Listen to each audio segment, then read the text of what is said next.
Və həmçinin, subhanallah, bəzən bidət əhlindən olanlara hər hansısa bir söz deyəndə deyirsən, çox sərtsən. Vallahi, sələflər bidət əhlinin başına gələnləri hansısa müsibətə düşməklərinə sevinirdilər.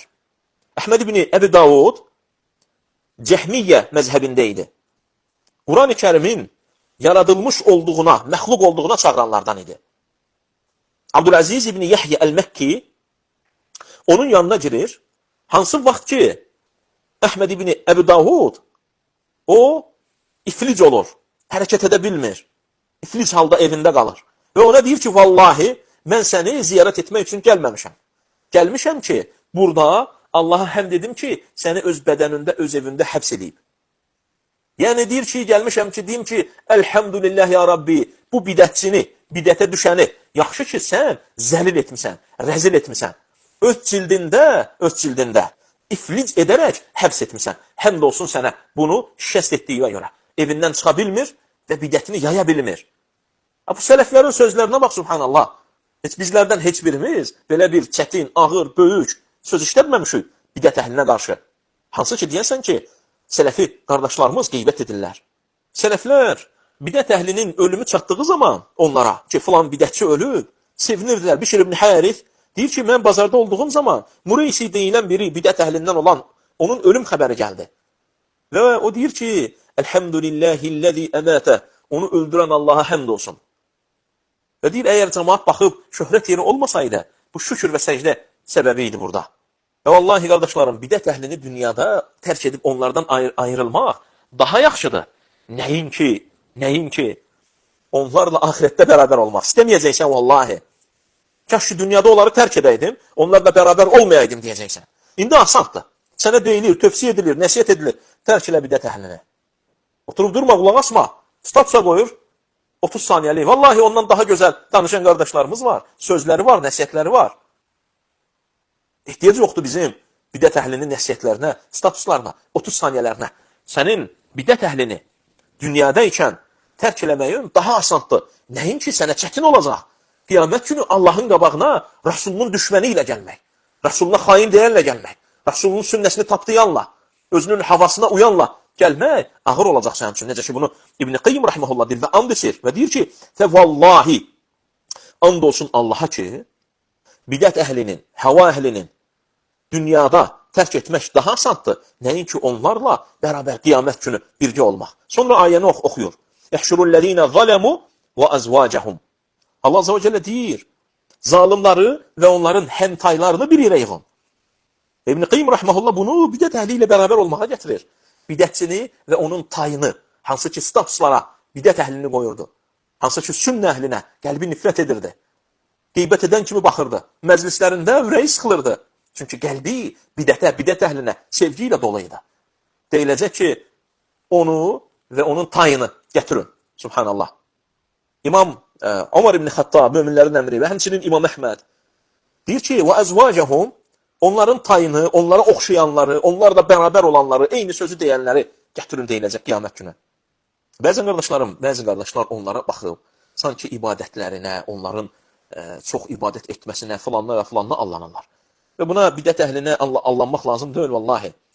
İmam Əl-Əcuri, rahiməhullah, deyir ki, bir kəs müsəlmanların imamına qarşı çıxarsa, müsəlmanların qanını halal sayarsa, cəmaatı bölərsə, qılıncı cəmaata qarşı çəkərsə, vallahi onun çoxlu Quran oxumasına, gecə namazına durmasına, oruç tutmasına, gözəl sözlər danışmasına, elmi ləfsləri dilinə gətirməsinə fikir vermək lazım deyil. Əgər xavaricilərin məzhəbindədirsə, bu söz hər birinə deyilir. Əgər rafizlərin mənhəcindədirsə, əgər hizbilərin mənhəcindədirsə, əgər rafizlərin yolundadırsa, əşarilərin yolundadırsa, maturidilərin yolundadırsa, fərq etməz bütün bidət əhlini, qardaşlarım, bütün bidət əhlini. İmam Avzai rahmehullah bidəti inkar etməyin vacibliyini bəyan edərək deyir ki, bidət çıxdığı zaman bidəti və onun əhlini inkar edin, yoxsa sünnə olacaq. İnsanlar onları yaxşı görəcəklər. İbn Teymiyyə rahmehullah, qardaşlarım, deyir ki, əgər danışan, söhbət edən, bidətə dəvət edəndirsə, insanlara onu bəyan etmək vacibdir. Çünki onun şərrini onlardan uzaqlaşdırmaq, insanları qorumaq və onun şərrinin qabağını almaq lazımdır. İbn Teymiyyə rahmehullah qeybət eləmirdi. bidəti və onun əhlini bəyanını deyirdi. İnsanların dinlərini qorumaq üçün, daha böyük şərdən çəkindirmək üçün. Qardaşlarım, Əyyub Əs-Sixtiyani deyir ki, Əbu Qaləbə mənə dedi ki, ey Əyyub, məndən 4 şey əzbərlə. Quran-ı Kərimi heç bir zaman öz rəyinlə demə. Öz fikrünlə Quranı şərh etmə. Qədər, bidətinə girmə. Muhammed sallallahu aleyhi ve sellemin sahabələri haqqında danışıldığı zaman dilvi tut, artıq əksi danışma. Həmçinin sonda deyir ki, bidət əhlinin səsinin qulağına çatmasına icazə vermə. Qəlbivə şübhə atacaq. İstədiklərini qəlbivə atacaqlar, qulağımdan sırğı edəcəklər. Çəkin. Osman ibn Hadir deyir ki, İbn Abbasın yanına girdim, dedim ki, mənə nəsiyyət elə. 2 şey nəsiyyət elədi. Aleykə bil istiqamə, doğru yolda müstəqim ol və bidət etmə. Çəkindirirdi bidətdən. Və vallahi qardaşlarım, bidət iblisə günahdan daha sevimlidir. İbn Teymiyyə rahmehullah deyir. İslam alimləri deyir ki, İnnəl bid'ətə əhəbbu ilə iblis min məsiyə. Bidət iblisə günahdan daha sevimlidir. Çünki bidətdən tövbə edilmir. Çünki elədiyini doğru yol görür. Lakin günahlardan isə tövbə edilir. Günahlardan isə tövbə edilir. Sələfi alimlər bidət əhlinin elmlərini tərk etməyi nəsiyyət edirdilər. Tövsiyə edirdilər. Alimlər qardaşlarım, nə onların dərslərinə qulaq asmağı, nə də kitablarını oxumağı tövsiyə edirdilər. Hafiz İbn Əsakir rahimehullah deyir ki, mən Mu'təzililərin və digərlərinin Abdülcəbbər Ər-Razi vəl-Cəbai və Kə'bi və Nizami, bunlar kimi bidət əhlinin kitablarını tapdım. İcazəli deyil ki, onlara baxasan. Heç birinə baxmadım və yanımda saxlamadım. Hamısını tələf etdim. Çünki onlara baxmaq insanın qəlbinə şübhə salar. İnsanın qəlbinə şübhə salar və insan bundan qurtara bilməz. Bidət əhlinin, qardaşlarım, şübhələri çox olur. Sünnə əhlinin isə sabitliyi. Əhl-i sünnə, onlar yəqin üzərində sabitdirlər. Onlarda şək yoxdur. Bidət əhli isə bidətlərində dərinləşdikləri qədər onların şübhələri də artır. Onun üçün çox vaxt görürsən ki, xoruz döyüşləri axtaran kimi, gəl münaqişə eləyək, gəl söhbət eləyək, gəl danışaq, gəl bunu məsələni müzakirə eləyək. Hamımızı çağırıram müzakirəyə. Xoruz döyüşü də elə bilirsən. Çünki şübhəsi çoxdur. Mən dinimdə yəqindəyəm. Get dinini axtar. Sən get axtar. Mən şübhəm yoxdur olduğum əqidəmə, mənhəcimə, yoluma, sünnə əhlindən olduğuma. Elhamdülillah. Onun üçün bidət əhlindən olanların şübhələri çox olar, tərəddüdü çox olar. Əhl-i sünnəsi sabitdir bu məsələdə. Əhl-i sünnənin, elhamdülillah, alimləri, böyük elm tələbələri var. Hansı ki, Allah onlarla bu ümmətə fayda verib. Allah Azza və Cəllə faydalandırıb əhl-i sünnə vəl cəmaanı bidət əhlinə rədd etməklə. Çünki, qardaşlar, əhl-i sünnə danışdığı zaman əqidədən kitab və sünnəyə uyğun danışırlar. Rədd etdikləri zaman kitab və sünnə ilə rədd edirlər. Öz nəfsləri ilə deyil.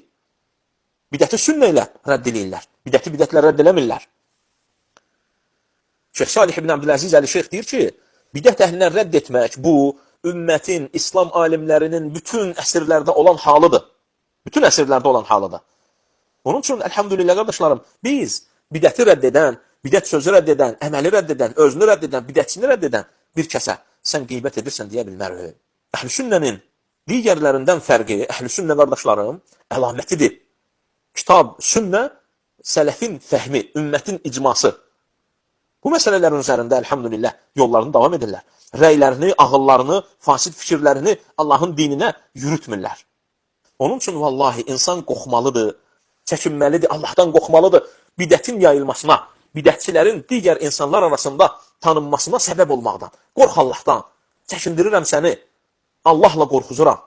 Bidətçilərin tanınmasına, sözlərinin yayılmasına, insanlar arasında geniş qəbul edilməsinə səbəb olma. Vallahi, sən də onlarla həşr olunarsan. Qorx Allahdan. Və son olaraq, qardaşlarım, bütün qardaşlarıma tövsiyəm budur ki, sələfi alimlərini dinləsinlər, sələfi elm əhlini dinləsinlər. Onların bidət əhli haqqında yazdığı kitablarını oxusunlar. Bidət əhlinə rədlərini oxusunlar. Bu barədə əhl-i sünnənin mövqeylərini oxusunlar. O zaman, elhamdülillah, haqqı batildən ayıracaqlar. Çünki əhl-i sünnə bidətləri bəyan ediblər. İcmali və təfsili, qısa və geniş rədd ediblər. Keçmişdə olanlar və indikilər, açıq-aşkardır vallahi risalələri, bidətə rədləri, bidət əhli haqqında sözləri, əhl-i sünnə vəl cəmaanın bu məsələdə müəllimi, ilk müəllimi Muhammed sallallahu aleyhi və səlləmdir, qardaşlarım. Sonra isə ona gözəl şəkildə tabi olanlar, sonra isə gözəl 3 əsrdə yaşayanlar, xeyirli əsrdə olanlar, sonra isə günümüzə qədər gələn alimlər. Bu nəsihət və tövsiyəni məndən Allah üçün sevdiyim, şəxsiyyətinə hörmət etdiyim gözəl qardaşım istəmişdi və əlhamdülillah bu nəsihəti daha da çox uzun etmək olardı. Lakin dinləyənlərin yorulmaması və məsələnin məqsədini anlamaları üçün bu şəkildə qısa olaraq tutduq. Allah Azza və Cəllə eşidib fayda alanlardan etsin.